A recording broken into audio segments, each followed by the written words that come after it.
వాడాలి, దానికే వాడాలి. దేవునికి స్తోత్రం. హల్లెలూయా. కనుక ప్రియులారా, ఈరోజు గంటలు గంటలు రోజులు సమయాన్ని తినేస్తుంది.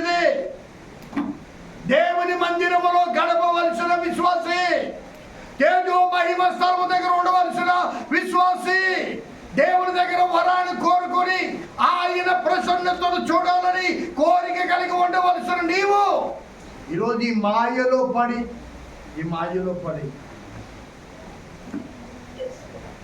అర్థమైందా? సమయాన్ని ఏం కాకుండా పాడు చేసి ఎక్కడగడా అడుగుతారండి తప్పకుండా ఆయన సన్నిధిలో గడపకుండా, ప్రార్థన చేయకుండా, అర్థమైందా? ఆయన వాక్యానికి లోబడకుండా వ్యర్థమైన వాటిని చూడొద్దు అని చెప్పినా సరే చూస్తూ కళ్ళు అపవిత్రం చేసుకొని, మనస్సు అపవిత్రం చేసుకొని, హృదయాన్ని అపవిత్రం చేసుకొని దేవుని సన్నిధిలో ప్రార్థించలేని పరిస్థితి. ఇవన్నీ కూడా ఒక వ్యక్తి అడిగాడు, అయ్యా నేను ప్రార్థించలేకపోతున్నాను అండి, ప్రార్థన చేస్తే రకరకాల ఆలోచనలు వచ్చేస్తున్నాయండి, ఎంత నిలకడగా చేయాలన్నా చేయలేకపోతానా అన్నా. నేను సెల్ఫోన్ చూస్తావా అన్నాను, ఎక్కువ చూస్తాను. ఇంకేరా ఇంకేది బతికి ఎందుకు బాగుపడుతుంది? అవన్నీ వస్తావు, మోకరెత్తావు, ఈ ఆలోచనలన్నీ ఏం ప్రార్థన చేస్తావు? ఏం చేస్తావు ప్రార్థన? చూసిన మంది జ్ఞాపకం వస్తాయి,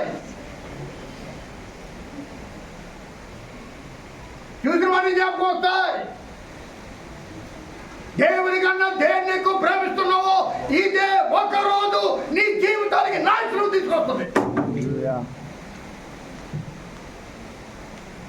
దైవజనుడిగా చెప్తున్నాను, దీన్ని ఎక్కువ ప్రేమించబట్టే 24 గంటలు దీంతోనే నీ చేతిలో ఇదే. బజార్కి వెళ్తాప్పుడు పరిశుద్ధ గ్రంథం తీసుకెళ్తావా? బయటకు వెళ్తాప్పుడు పరిశుద్ధ గ్రంథం తీసుకెళ్తావా? పనికి వెళ్తున్నప్పుడు పరిశుద్ధ గ్రంథం వెళ్తుంది నీతో. అన్ని వేళలు ఇది నీ చేతిలో ఉంటుంది.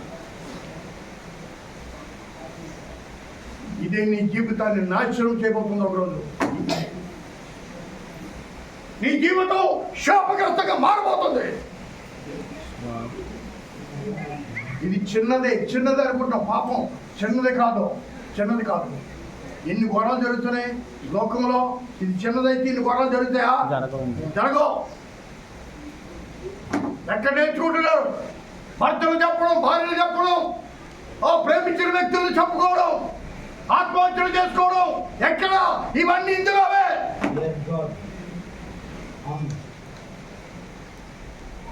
ఇంకేం ప్రార్థన వస్తుంది? తెల్లవారు లేచిన దగ్గర నుంచి రాత్రి పడుకునే దాకా. అర్థమైందా? ఇదే నీ కళ్ళ ముందుంటే నీకు నిద్రే వస్తుంది, ప్రార్థనే వస్తుంది, వాక్యం వస్తుంది, తొలబుద్ధి వస్తుంది. సాతాను కూడా మెల్లిగా ఎక్కడి నుంచి పోతాడు తెలుసా?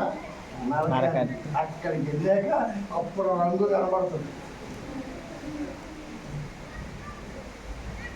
నేను చెప్తూ ఉంటాను, పాతాళలోకానికి వెళ్ళడానికి హత్యలు, మానభంగాలు, వ్యభిచారాలు అక్కర్లేదు. దేవుని మాట వినకపోయినా నాశనమే. సౌలుని దేవుడు సదాకాలము రాజ్యం మీద స్థిరపరచుదాం అనుకున్నాడు. అర్థమైందా? కానీ దేవుడు తొలగించాడు.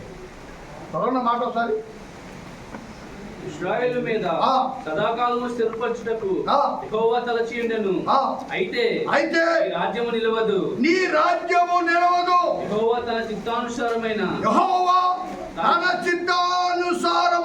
మనసు గల ఒకరిని కనుగొని ఉన్నాడు. నీకు ఆజ్ఞాపించిన దాన్ని నీవు గైకొనకపోతివి గనుక యెహోవా తన జనుల మీద అతనిని అధిపతినిగా నియమించును. దేవునికి స్తోత్రం. హల్లెలూయా. దేవుని రాజ్యం వెళ్ళదు కదరా.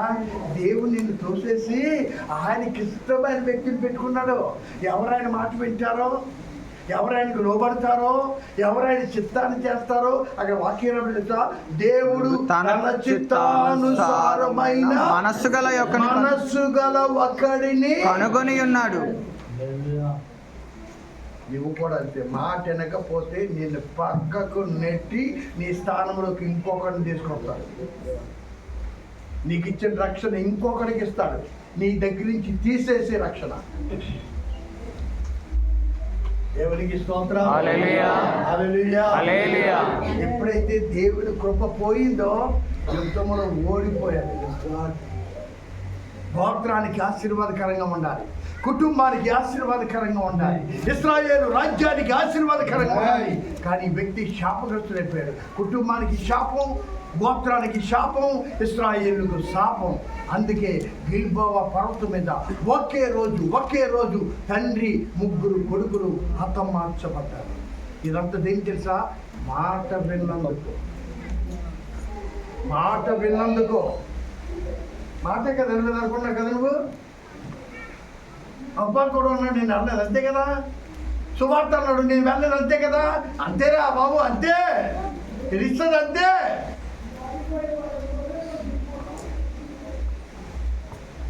ఈ మధ్యాహ్న కాల సమయంలో ఒక్కసారి మనం పరిశోధన చేసుకుందాం. దేవుని మాట వింటావా? లోబడతావా?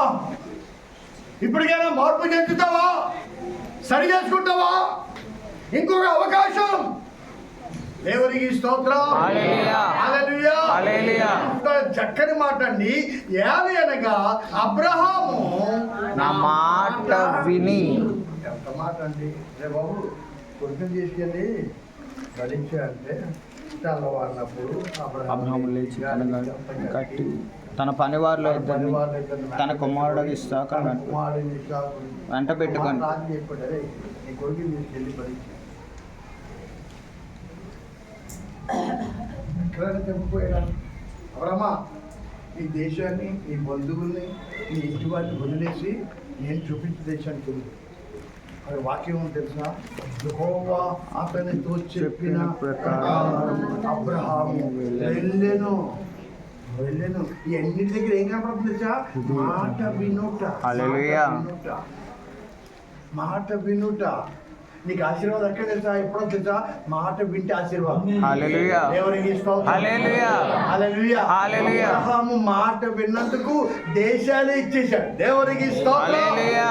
హల్లెలూయా. హల్లెలూయా. నీవు నీ దేవుడని యెహోవా మాట శ్రద్ధగా విని నేను నీకు ఆజ్ఞాపించు ఆజ్ఞలన్నిటిని బట్టి నడుచుకుని ఎల్లా నీ దేవుడని యెహోవా సమస్త జనముల కంటే నిన్ను హెచ్చించును. అర్థమైందా? ఎవరి మాట ఇంట్లో?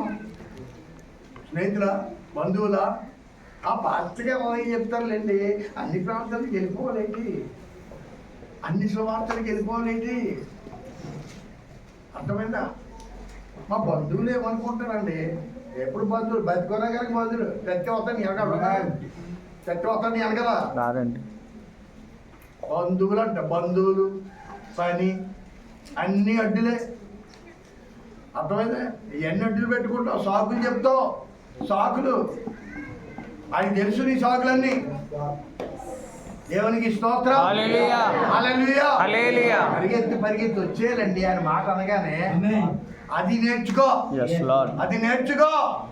అంతగా లోబడు. దేవునికి స్తోత్రం. హల్లెలూయా. హల్లెలూయా. హల్లెలూయా. లోబడితే ఆశీర్వాదం. నీవు నీ దేవుడైన యెహోవా మాట శ్రద్ధగా విని నీ దేవుడే నీకు ఆజ్ఞాపించిన ఆజ్ఞలన్నిటి ప్రకారము అనుసరించి నడుచుకుని నీ దేవుడైన యెహోవా భూమి మీద సమస్త జనముల కంటే నిన్ను హెచ్చించును. నీవు నీ దేవుడైన యెహోవా మాట వినిన ఎడల ఈ దీవులనన్నీ. బాబోయ్, నిన్నేం కోరుకున్నారా? వినమని చెప్పారా బాబు? అంతకుమించి ఏం చెప్పారు? నా మాట వినరా, నేను ఆశీర్వదిస్తాను, దీవిస్తాను రా బాబు. మిమ్మల్ని ఒక మంచి స్థలంలో తీసుకెళ్ళిపోతాను. దేవునికి హల్లెలూయా. హల్లెలూయా. హల్లెలూయా. హల్లెలూయా. హల్లెలూయా. అర్థమైందా? ఇక్కడ ఏమి లేనప్పుడు ఆయన మాట విన్నాను. నేను ఇప్పటికీ అదే జ్ఞాపకం చేసుకుంటాను. ఎందుకు నన్ను నిలబెట్టాడు తెలుసా? ఇక్కడ ఈ పరిస్థితులు ఏమి కనబడలేనప్పుడు ఆడలో కూడా రాలేదు లోపలికి. వర్షకాన్ని చెప్పి బడ్డీలో నిలబడ్డాను. అంతకుముందు 2 సార్లు మాట్లాడాడు. ఆరులో వెళ్ళాను. మేము పెద్దగా ప్రేరేపించి పట్టించుకోలేదు. 3వ సార్లు గట్టిగా మాట్లాడాడు. వెళ్ళో ఆరులో అంటే అదే బైబిల్ పట్టుకొని తిన్నకి వచ్చాను. ఆ రోజు ఆయన మాట వినకపోతే ఈరోజు ఎలాగుండేది నా బ్రతుకు, ఆ స్థితి ఎలాగుండేదో అర్థమైందా? ఆయన హెచ్చించడానికి, ఆశీర్వదించడానికి బొంబాయి అక్కర్లేదు, ఢిల్లీ అక్కర్లేదు, ఆయనలో ఆయన హెచ్చించడానికి. నువ్వు ఏ స్థితిలో, ఏ ప్రాంతంలో ఉన్నా ఆశీర్వదించాలి. వారికి నమ్మకంగా ఉన్నట్లయితే, ఆయన మాట వింటే, నీవు నీ దేవుడైన యెహోవా మాట వినిన ఎడల ఈ దీవెనలన్నీ నీ మీదకి వచ్చి నీకు ప్రాప్తించును. దేవునికి స్తోత్రం. హల్లెలూయా. దీవులన్నీ నీకు ప్రాప్తిస్తాయి. నువ్వు పట్టణంలో దీవుపడతావు, పొలములో దీవించబడు, నీ గర్భఫలము, నీ భూఫలము, నీ పశువుల మందలు, నీ దుక్కుటెద్దులు, నీ గొర్రె మేకల మందలు దీవింపబడును. నీ గంపయు పిండి పిసుకు నీ తొట్టియు దీవింపబడును. నీవు లోపలికి వచ్చినప్పుడు దీవింపబడదువు, వెలుపలకు వెళ్ళినప్పుడు దీవించబడదువు. నీ మీద పడు శత్రువులు యెహోవా నీ ఎదుట హతమగునట్లు చేయును. వారు ఒక త్రోవను నీ మీదకు బయలుదేరి వచ్చి 7 త్రోవలు నీ ఎదుట నుండి పారిపోవద్దు.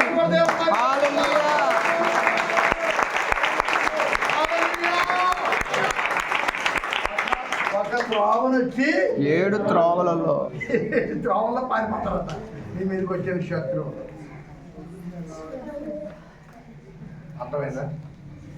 ఎంతమంది వచ్చారు ఇక్కడికి నా మీదకు, ఎంతమంది వచ్చారు ఆరులో. లోకరైతే చూస్తాను ఎందుకు పనికిరాడు, చదువు లేదు, రంజ లేదు, అలాంటి వాళ్ళు కూడా నా మీదకి వచ్చారు ఎంతోమంది. అర్థమైంది? ఇల్లు వదిలేసి పారిపోయినా ఉన్నారు నాకు తెలుసు. ఇల్లు వదిలేసి పారి ఇక్కడ జైల్లో ఉన్నాడు, గుళ్ళు ఇక్కడ అది తెగబేర వేయకోవాలి. ఒక ఆదివారం నేను గోల్స్పల్లి ఇల్లు వస్తే నాకు స్కూటర్ కావాలి ఇవ్వను, నేను ఇవ్వను అంతే. అది పెట్టుకొని వాడు ఎన్ని రకాలుగా చేయాలని రకాలు పోయేయడం తిన్నాం. కామేశ్వరం అల్లుడు కోట్ల ఎంప్లాయ్, వాడు శెట్టి గారి దగ్గర కూర్చొని శెట్టి గారు ఆయన రకరకాల మాటలు. అప్పుడు మన తర్వాత డేవిడ్ రాజు అక్కడ టైలరింగ్ పని చేస్తే అక్కడ వేలకోళం చేసి, మీ పాప గారికి కోడి కావాలా గుడ్డు కావాలరా పోయాడు. వాడు కూడా ఇల్లు అమ్ముకొని ఎంతమంది వచ్చారు, అంతమంది పోయారు. పోయిందా? కనుక మనం ఆయన మాట వింటే మన పక్షమున పోరాడువాడు ఆయనే. దేవునికి స్తోత్రం. నువ్వు పోరాడక్కర్లేదు, నువ్వు మౌనంగా ఉండంటే నీ పక్కన పోరాడేవాడు ఆయన. స్తోత్రం. ఆయన మాట వినం. దేవునికి స్తోత్రం. అందరూ లేచి పడతాం, అందరూ కూడా లేచి పడతాం, అందరూ కూడా